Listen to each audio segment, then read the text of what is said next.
दंतपुर नाम के एक गांव में फ्लिप और क्लिप नाम के दो भाई रहते थे। दोनों भाइयों को एक दूसरे के साथ रहना बिल्कुल भी पसंद नहीं था, लेकिन उन्हें अपनी माँ की वजह से रहना पड़ता था। तुम दोनों अच्छे भाइयों की तरह तो रह रहे हो ना बेटा? फिर से बचपन की तरह एक दूसरे से झगड़ा तो नहीं कर रहे हो ना? नहीं नहीं माँ, हम भाई इतने अच्छे से रहते हैं कि लोगों को समझ में नहीं आता है फ्लिप कौन है और क्लिप कौन है। हा हा हा, है ना क्लिप? हाँ माँ, फ्लिप बिल्कुल सही कह रहा है। हम खुद के लिए ना सही, आपके लिए अच्छे भाई बनने की पूरी कोशिश कर रहे हैं। वो बात सुनकर फ्लिप और क्लिप की माँ खुश होती है और कुछ दिनों के लिए अपने भाई से मिलने के लिए दूसरे गांव जाती है। मामा जी से मिलकर मैं 2-4 दिन में लौट कर आ जाऊंगी। तब तक तुम दोनों भाई ऐसे ही रहना, ठीक है ना बच्चों? ऐसे कहकर फ्लिप और क्लिप की माँ जाते ही दोनों भाई शुरू हो जाते हैं और एक दूसरे से लड़ लड़ कर थक कर जाकर सो जाते हैं। सोने के बाद क्लिप के पास डेथ एंजल आता है क्लिप को अपने साथ लेकर जाने के लिए। उठो बच्चे, तुम्हारा वक्त हो गया है। जल्दी से उठ जाओ अपने शरीर को छोड़कर।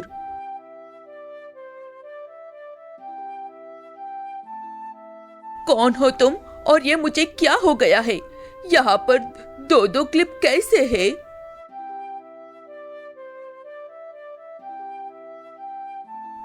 बंद करो अपने ये सवाल बच्चे, तुम मर गए हो और मैं तुम्हें वहां पर लेकर जाने के लिए आया हूँ जहाँ पर ये तय होगा कि तुम हेल में जाओगे या हेवन में जाओगे।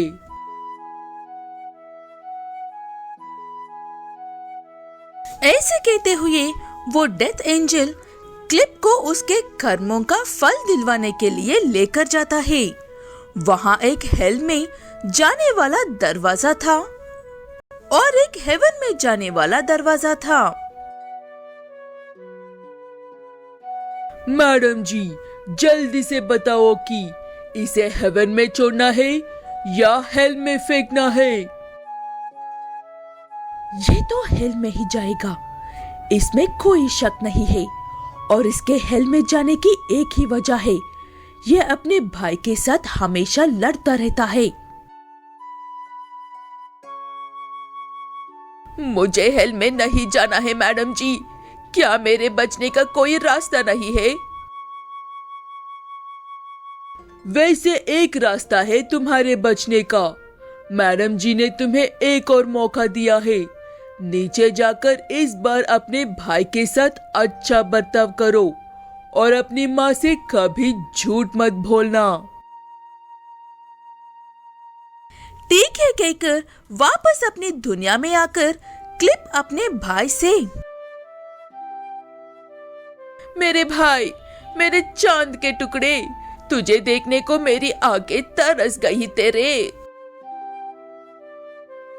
हाँ मेरे भाई, तू ही तो वो रास्ता है मुझे हेल से बचने वाला, मेरा सच्चा भाई। उसके बाद दोनों भाई एक दूसरे के साथ जो हुआ वो सारी बात बताते हैं। जो क्लिप के साथ हुआ था वही फ्लिप के साथ भी हुआ था। दोनों भाइयों को एक साथ ऐसे देखकर माँ भी बहुत खुश होती है।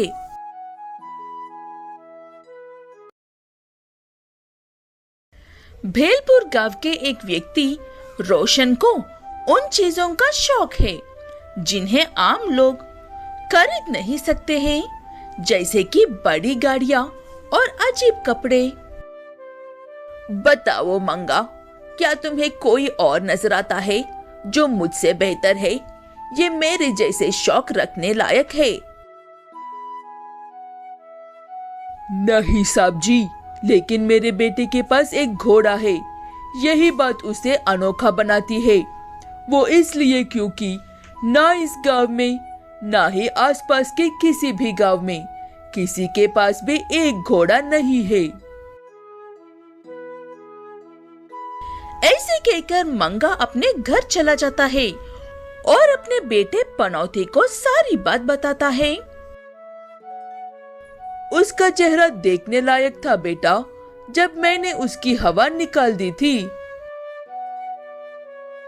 ये कोई साधारण घोड़ा नहीं है पिताजी। ऐसे घोड़े दुनिया में सिर्फ 2 ही है, एक घोड़ा और दूसरा इसका भाई। इसे एक खास तरह का खाना देने पर ये और भी बड़ा हो सकता है। शायद आपको ये बात पता नहीं थी। वो बात सुनकर अगले दिन सुबह मंगा रोशन के घर काम पर जाकर अपने बेटे के घोड़े के बारे में बताने वाला था, लेकिन उससे भी पहले, ये देखो मंगा, कल तुम कह रहे थे ना सिर्फ तुम्हारे बेटे के पास ही घोड़ा है। ये देखो, मैं भी एक घोड़ा लेकर आ गया हूँ। सेठ जी, आपका घोड़ा सिर्फ एक साधारण घोड़ा है। ये बात तो एक अंधा भी बता सकता है। मेरे बेटे के पास जो घोड़ा है उसके बारे में बताता हूँ, सुनो। ऐसे कहते हुए मंगा पनौती के घोड़े के बारे में सब कुछ बताता है। उसके बाद चुपचाप जाकर अपना काम कर लेता है, लेकिन रोशन का दिमाग वहीं पर अटक जाता है। ऐसे घोड़ा, वो भी मेरे यहाँ काम करने वाले एक नौकर के घर में। मैं आज ही जाकर उसे चुरा लूंगा। उसके बाद देखता हूँ वो मंगा क्या कहता है। ऐसे कहते हुए रोशन उस घोड़े को चुराने की योजना बनाता है और मंगा ऐसे सोचता है, इस रोशन का खल भी कैसे भी करके फिर से नीचे दिखाना होगा। लेकिन क्या करूं मैं उसके लिए अब। मंगा ऐसे सोच रहा होता है, तभी उसे अपने बेटे की वो खाने वाली बात याद आती है, जिसे खिलाने पर घोड़ा बड़ा हो जाएगा। मंगू घर जाकर उस घोड़े को वो खाना खिलाकर बड़ा कर देता है। अगले दिन सुबह रोशन को उस बड़े से घोड़े के बारे में बताने के लिए मंगू के घर चोरी करने के लिए आया हुआ रोशन, अब ये कौन सा नमूना है, इतना बड़ा घोड़ा। इसे चुराकर या मेरे सब कुछ लगाकर खरीद कर अपना बनाना ही होगा। ऐसे कहते हुए रोशन उस घोड़े को चुराने की कोशिश करता है, लेकिन पनौती उसे देख लेता है और पुलिस वालों को बुलाकर उसे जेल में डाल देता है। उसके बाद पनौती अपने पिता से, पिताजी, मुझे पता है कि ये सब आपने ही किया है, इसलिए मेरे घोड़ा फिर से पहले जैसे होने तक आप ही उसकी देखभाल करेंगे। पनौती बेटा, तू तो सच में एक पनौती है।